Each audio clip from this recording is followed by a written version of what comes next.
डरावनी दुल्हन की कहानी। आज मैं आप लोगों को कुछ हकीकत बताने जा रहा हूँ जो बक्सर जिला के एक गांव में हुआ था। वहाँ पर एक परिवार था जिनमें रौनक नाम का लड़का अपने माँ बाप भाई के बहन के साथ रहता था। रौनक 20 साल का था। जब वो 20 साल का जब हो गया तो उसको देखने के लिए लड़की वाले आने लगे। कुछ दिन बीत गया, तभी रौनक को एक लड़की की फ़ोटो अच्छी लगी। उसने अपनी माँ को बोला, मैं इसी लड़की से शादी करूँगा। और बोलता भी क्यों नहीं, हर लड़की की ख्वाहिश होती है कि उसकी औरत सुंदर और संस्कारी होता है, कि किसी के सामने ले जाने से उनका मन भी बढ़े। और उसकी माँ ने बोला, ठीक है बेटा, तुम्हारी शादी मैं इसी से कराऊंगी। और लड़के पिता को हाँ बोल दिया। कुछ दिन बाद उसकी शादी का दिन आ गया। बहुत खुश था और क्योंकि उसकी हल्दी, मेहंदी और संगीत से घर में खुशी छाई हुई थी। सारे मेहमान से उसका घर भर गया था। वो मन ही मन सोच रहा था कि मैं अपनी औरत को बाहर घुमाने ले जाऊंगा और दोस्ती के साथ खूब बातें भी करूंगा कि देखो मेरी औरत लाखों में एक है। मन ही मन लड्डू फूट रहे थे। और उस दिन का उसका इंतजार भी खत्म हो गया, क्योंकि उस दिन उसकी शादी जो हो रही थी। गांव वाले भी धूमधाम से बारात लेके लड़की के घर पहुंचे और दोनों की शादी भी हो गई। जब सुबह विदाई हुई तो उस समय लड़की को डोली में अकेले ही ससुराल लाया जाता था। 4 कहार लोग डोली को उठाते उठाते थक गए थे।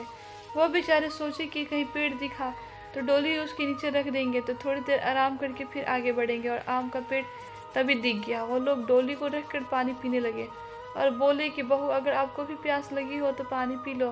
बहू ने कुछ नहीं बोला और चारों की थोड़ी सी आंख लग गई। तभी उस पेड़ की चुड़ैल नीचे उतरी और दुल्हन को मारकर उसके अंदर आ गई और डोली में बैठ गई। क्योंकि दोपहर का समय था, थोड़ी देर बाद वो अपने ससुराल आ गई। लोग चार होने के बाद जब रात हुई तो रौनक अपने कमरे में गया। जब वो अपने बिस्तर पर बैठकर दुल्हन से बातें कर रहा था तभी उसे जोर से प्यास लगी। उसने कहा, मैं पानी पी कर आता हूँ। दुल्हन ने बोला, आप बैठो, मैं पानी दे रही हूँ। इतना कहकर उसने अपना हाथ लंबा करके कुएं से पानी निकाल कर उसको दे दिया। इतना देखते ही रौनक जमीन पर भद्द से गिर गया और बेहोश हो गया।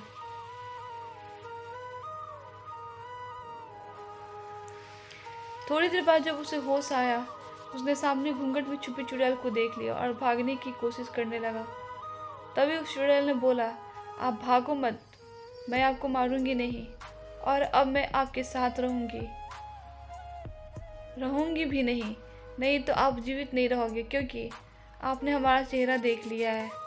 लेकिन ये गांव हमारी ही निगरानी में हमेशा रहेगा, क्योंकि ये मेरा ससुराल है।